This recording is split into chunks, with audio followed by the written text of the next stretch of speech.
Hey everyone welcome to unfiltered స్ప్రా. Mia Khalifa పేరుతో పెద్ద పరిచయం అక్కర్లేదు. ఎక్కడో లెబనాన్‌లో పుట్టి సారా జో షోమన్ అనే ఆవిడ ఫిబ్రవరి 10, 1993లో పుట్టి 2000లో మారీలాండ్, యునైటెడ్ స్టేట్స్‌కి ఫ్యామిలీతో సహా షిఫ్ట్ అయ్యారు.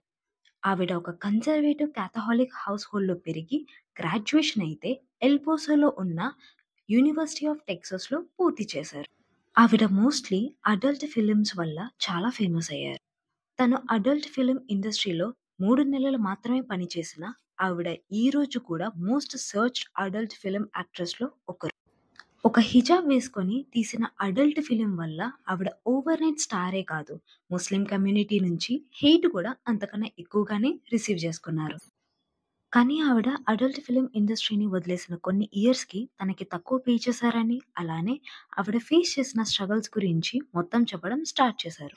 కానీ ఆవిడ ఇంటర్వ్యూస్‌లో ప్రాపర్ ఎవిడెంట్ ఇన్ఫర్మేషన్ లేకపోవడం వల్ల ఫ్యాన్స్ అయితే క్వెషన్ చేయడం స్టార్ట్ చేశారు. తను వర్క్ చేసిన 3 మంత్స్‌లో తనకి ఓన్లీ $12,000 పే చేసి, కంపెనీ మాత్రం ఇప్పటికీ కూడా ప్రాఫిట్స్ ఎర్న్ చేస్తుందని చెప్పారు.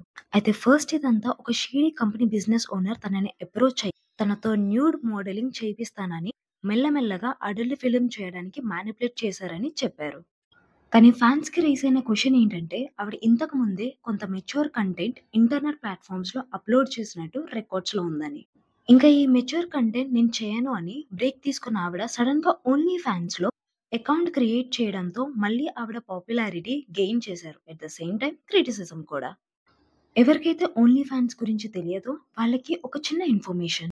ఓన్లీ ఫ్యాన్స్ ప్లాట్‌ఫామ్‌లో పీపుల్ వాళ్ళకి నచ్చిన క్రియేటర్ చేసే లైవ్ స్ట్రీమ్స్, ఫోటోస్, వీడియోస్‌ని కొంత అమౌంట్ పే చేసి చూడడానికి యూజ్ చేస్తారు.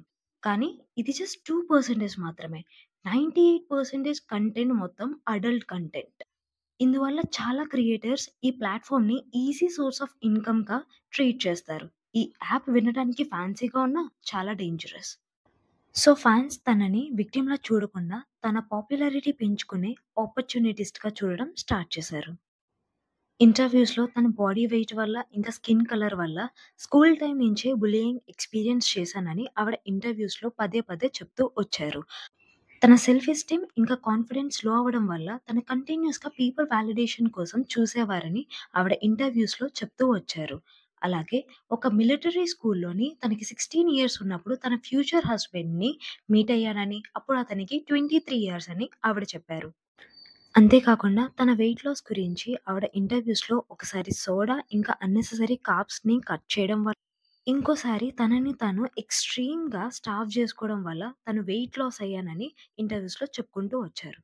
వెయిట్ లాస్ అయినా కూడా తన బాడీలో సర్టెయిన్ పార్ట్స్ అట్రాక్టివ్‌గా కనిపించట్లేదని ఆవిడ పదే పదే చాలా బాధపడుతూ ఉండేవారంట. సో, ఆవిడ మళ్ళా ఎలా అయినా సరే కాన్ఫిడెన్స్‌ని పెంచుకోవాలని చెప్పి బ్రెస్ట్ ఎన్హాన్స్‌మెంట్ మెథడ్‌ని ఫాలో అవుదామని డిసైడ్ అయ్యారు. దీనికోసం తన కాలేజ్ టైమ్ నుంచే చాలా అమౌంట్‌ని సేవ్ చేసి, ఏ డాక్టర్స్ అయితే మంచిగా ఉంటుందని రీసెర్చ్ చేస్తూ మయామికి షిఫ్ట్ అవుదామని డిసైడ్ అయ్యారు. ఇలా చేసిన తర్వాత ఆవిడకి కావాల్సిన అటెన్షన్ మేల్ పీపుల్ నుంచి రావడంతో తను మయామికి రావాలనే డెసిషన్ కరెక్ట్ అని అనుకున్నారంట. మయామిలో తను వాళ్ళ హస్బెండ్‌తో కలిసి ఉండేవాళ్ళు. 3 ఇయర్స్ తర్వాత తను కాలేజ్ నుంచి 23 ఇయర్స్‌తో గ్రాడ్యుయేట్ అయ్యి ఒకరోజు మాల్ నుంచి బయటికి వస్తుంది. ఒక కార్ తన దగ్గరికి వచ్చి ఒక మిడిల్ ఏజ్డ్ మ్యాన్ తనని చూసి, "మీరు చాలా అందంగా ఉన్నారు. ఇంకా మీ పర్ఫెక్ట్ బాడీ స్ట్రక్చర్ మోడలింగ్‌కి సూటబుల్" అని తన బిజినెస్ కార్డ్ ఇచ్చి వెళ్ళిపోయారు.